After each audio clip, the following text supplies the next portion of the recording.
We have 5 minutes left and 4 more questions. So we'll just hurry through this. Thanks, Dave, for another great presentation, and also thank you for clearing up this question about your ethnicity. I did know that. I was interested to learn. I'm not African, so it's not totally clear. Because the rumor mill, it says a different thing. Yeah. My question is about. You do what? I do love Vizuvula. Yeah.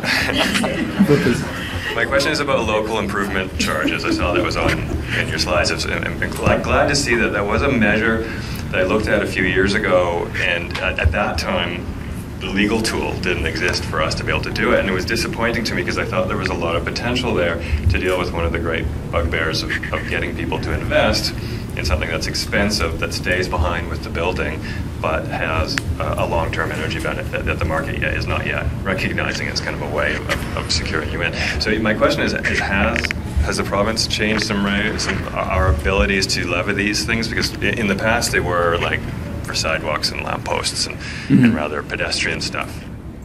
So short answer is not yet. So we have done some work with our legal services department, and while a charter change will make a program work, right, in that if we actually get explicit authority to attach improvements to private property onto a local improvement charge framework and collect it through taxation, that would make any energy efficiency program work better. It would lower overhead costs. It would get us better financing terms, low interest rates, longer amortization, significantly lower risk to creditors who would be funding either us or a third party who would be offering this program. That said, and so we are pursuing a charter change, a change to the Vancouver Charter to do that. We made the first phone call on Monday, and there's actually a form. There's a form you fill out to change the Vancouver Charter. Did you know that? Anyway. So we're filling out the form, and so we'll be submitting that in September. You do it in triplicate, right? And then what we're not hedging our bets totally on that charter change, because charter changes can not happen, or it can take a very long time to happen. So we think that we can do it through another mechanism, through a partnership with the Land Title Office. It's a bit more administrative burden. It's not quite as elegant. There are some implications to how it's perceived and how that might affect property values and that kind of thing, given that it would be another mortgage on title. But we're going to be pursuing that framework as well.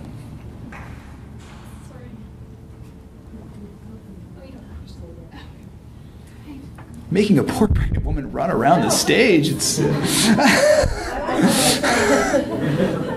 I was just going to ask a little bit more about the incentives that you're thinking about for green buildings, but then also the incentives that we're thinking about for emissions reductions over time, because I think it does relate directly to the green economy work, and we've been talking about it in the Green Economy Working Group. And first point to make about it is that when you say incentives, what do you mean? Because there are incentives that, when I say the word incentives and there are economists in the room, they get all into a tizzy, because I think they're meaning something different. I'm not sure if they would see a fee reduction as an incentive in the same way that you or I might understand that.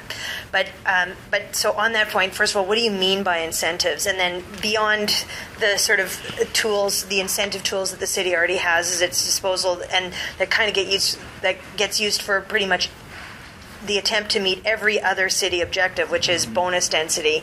What are the other incentives that we're thinking about here? And I think, so that's the second question. And the third point to make related to that is that I think right now the community that we target is often the development community, so the architects and the developers, and on the point of engaging the financial institutions, I think in the same way we could think creatively about tools to incentivize the occupants of the buildings, so that in the same way that we're targeting the supply side of the issue, that we're also targeting the demand side of the issue.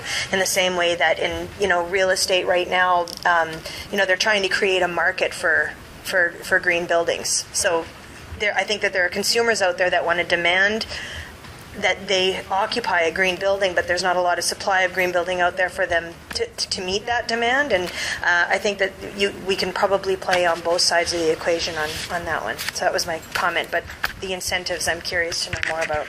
So short answer is we don't know, really. I mean, the fee-based model is one of the things that we can execute because it doesn't hurt anybody else necessarily, and it aligns. It's a user-paid model, which has lots of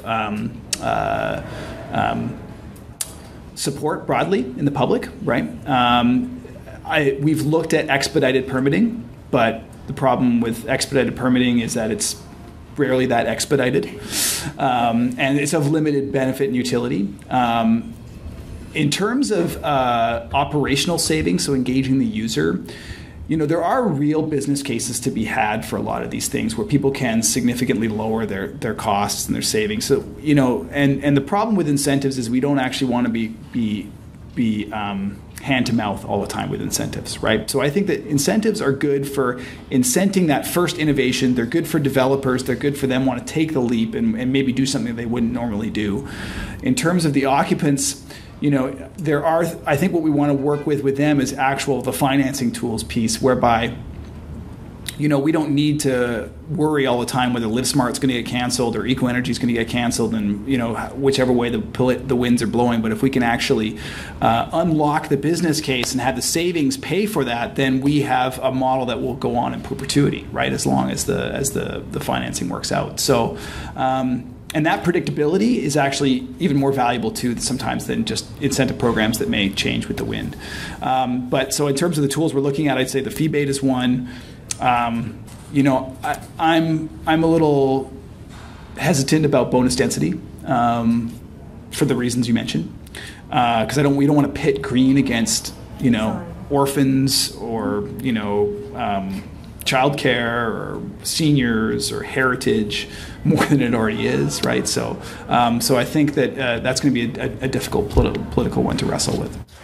I think we just have one more question. Hi, Dave. We're on the right slide here.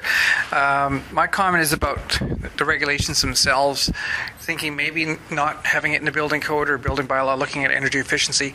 I still think that's the best location for them, and probably universally North America, that's where you're going to find those types of regs. But the way to get what we're trying to achieve, though, is the regs stay in the building code or building bylaw, but the review of the energy requirements falls in under the development permit process itself, because during the schematic design, that's when you have the best opportunity to make the buildings more energy efficient. Mm-hmm. So that's my comment, that I think the regs should probably stay in the building code, but there should be a review process during the development permit so that you don't get further forward until you've cleared that hurdle.